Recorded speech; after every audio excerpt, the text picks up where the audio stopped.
The year is 52 BC.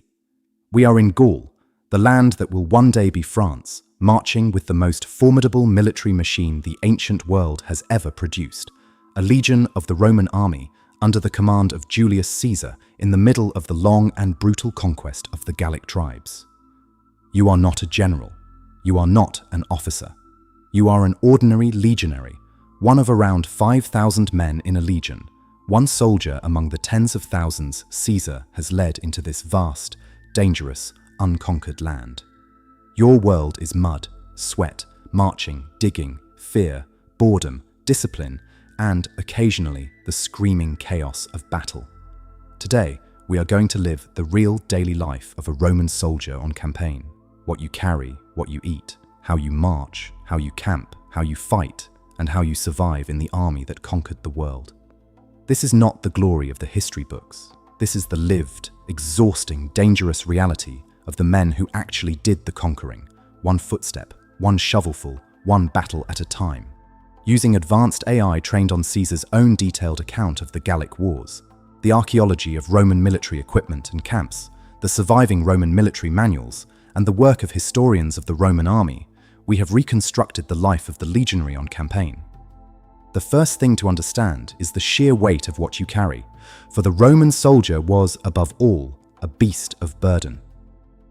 You are loaded down like a pack animal, and the soldiers grimly call themselves Marius's mules, after the general who reformed the army and made them carry their own gear.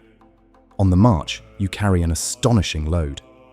There is your armor, a shirt of chainmail or segmented iron plates, a helmet, and your great curved shield, faced with leather and edged with metal, heavy enough to be a workout in itself. There are your weapons, a pair of heavy javelins designed to bend on impact so they cannot be thrown back, your short stabbing sword, the famous gladius, the weapon that conquered the world, and a dagger. And then there is everything else carried on a forked pole over your shoulder, your cooking pot, your rations of grain, a tool for digging, a tool for cutting, stakes for the camp palisade, a cloak that doubles as a blanket, a water skin, and your personal possessions. Altogether, you might carry a load of many tens of pounds, and you carry it for mile after mile, day after day, on roads and off them, in heat and cold and rain. The Roman soldier's first and most constant enemy was not the Gauls. It was the weight on his own back and the endless miles beneath his feet. The march itself was relentless. A Roman army on campaign could cover many miles in a day and was trained to march at a steady, ground-eating pace, and on occasion at a faster forced pace that could carry it astonishing distances when speed was needed to surprise an enemy. The columns stretched for miles along the road or the track, the soldiers marching in their units, the cavalry screening the flanks and scouting ahead, the baggage train of mules and wagons carrying the army's supplies and equipment, the artillery, the officers, and the commander with his staff and bodyguard. You marched in step, in order, under discipline, your unit's standard carried before you, the standard bearer a figure of immense importance. For to lose the standard was the deepest disgrace, and the soldiers would follow it into the worst danger and die to protect it. The march was monotonous, exhausting, and dangerous, especially in hostile country like Gaul, where ambush was a constant threat, where the column was vulnerable when strung out on the march, and where a moment's carelessness could mean a sudden, screaming attack from the forest. The scouts and the cavalry were the army's eyes, and a good commander like Caesar never let his army march blind. And at the end of every single day's march, no matter how tired you were, you dug. This was perhaps the single most distinctive feature of the Roman army, and one of the greatest secrets of its success. Every evening, the Roman army built a fortified camp, even if it was only going to stay for one night. While some units stood guard, the rest set to work with the digging tools every soldier carried. They dug a ditch around the entire camp, piled the earth into a rampart, and topped it with a palisade of the wooden stakes the soldiers carried. Inside, the camp was laid out in the same standardized grid used by every Roman army everywhere, so that every soldier knew exactly where his unit's tents would go, where the gates were, where the commander's tent stood. This meant that every night the Roman army slept inside a fortress of its own making, safe from surprise attack, while a less disciplined enemy might be caught sleeping in the open. The discipline of digging the camp every night, even when exhausted, even when the enemy seemed far away, saved Roman armies again and again, and it expressed the deepest truth about the Roman military, that its power lay not just in courage, but in relentless, systematic, tireless discipline and labor. Inside the camp, life settled into its routines. You shared a leather tent with the 7 other men of your tent group, the Contubernium, your closest comrades, who marched, camped, cooked, ate, and fought together as a band of brothers.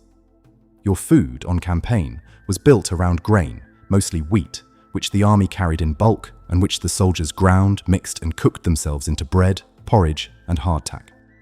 This was supplemented with whatever else could be obtained: meat, especially pork and bacon, cheese, vegetables and beans, salt, olive oil, and a sour wine that was a staple of the soldiers' diet. The army foraged and requisitioned food from the surrounding country, and keeping the legions fed was one of the greatest challenges of any campaign, for an army that ran out of supplies would starve, mutiny, or be forced to retreat, and much of Caesar's strategy revolved around securing and protecting his food supply.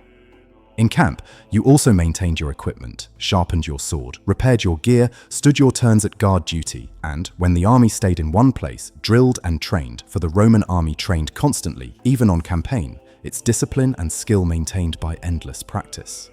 The historian who described the Roman army said its drills were like bloodless battles, and its battles like bloody drills.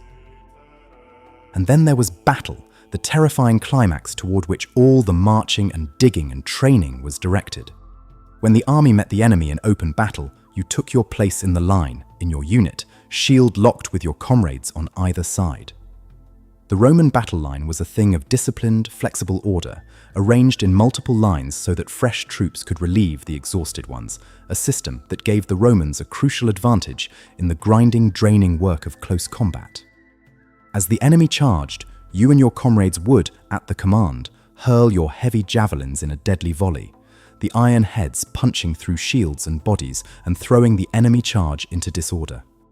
Then you drew your short sword, and the lines crashed together. Roman fighting was not wild, heroic individual combat. It was disciplined, collective, and brutally efficient. Sheltering behind your big shield, you worked together with the men beside you, using the shield to push and to protect, stabbing with the short sword into the gaps, the whole line grinding forward as a single machine.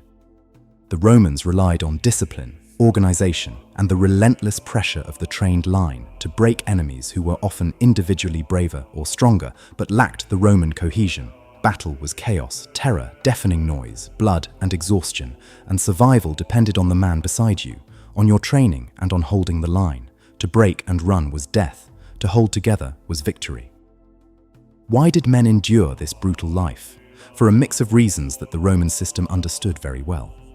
There was pay, regular wages that, while not lavish, were more than many men could earn elsewhere, along with the prospect of a share in the plunder of conquered lands, and at the end of long service, a grant of land or money on retirement, a real path to security for a poor man. There was discipline, harsh and unrelenting, for the Roman army punished failure severely, with floggings, with reduced rations, and in the most extreme cases of cowardice or mutiny, with the terrible punishment in which a unit that had disgraced itself was forced to execute every 10th man, chosen by lot, beaten to death by his own comrades. The fear of Roman discipline was, for many soldiers, greater than the fear of the enemy. And there was loyalty, to your comrades in the tent group, to your unit, to your standard, and, in Caesar's army especially, to your charismatic and victorious general who shared his soldiers' hardships, knew many of them by name, rewarded their valor, and led them to victory after victory, earning a devotion so fierce that his legions would, in time, follow him even in marching against Rome itself. Pay, plunder, land, discipline, fear, pride, and loyalty, woven together, kept the legionary marching, digging, and fighting through the long, brutal years of conquest. That was the life of a Roman legionary on campaign in Gaul. A life of crushing loads carried for endless miles, of relentless marching through hostile country, of digging a fortified camp every single night no matter how exhausted, of grain ground and cooked by your own hands and shared with the 7 comrades of your tent, of constant drill and guard duty and the maintenance of your deadly equipment, and now and then of the screaming, bloody, terrifying chaos of battle, survived through discipline, training, and the man standing beside you in the line. It was not a life of glory, whatever the histories might suggest. It was a life of labor, discipline, hardship, and danger, endured by ordinary men for pay, for plunder, for land, for fear of punishment, and for loyalty to their comrades and their general. And yet it was these men, the marching, digging, sweating, frightened, disciplined legionaries, who actually conquered the world for Rome, one footstep and one shovelful, and one battle at a time. The generals are remembered, the emperors are remembered, but it was the ordinary legionary, with the weight on his back and the sword in his hand and the standard before him, who built the greatest empire of the ancient world, and whose endurance, discipline, and labor are the true and forgotten foundation of the glory of Rome.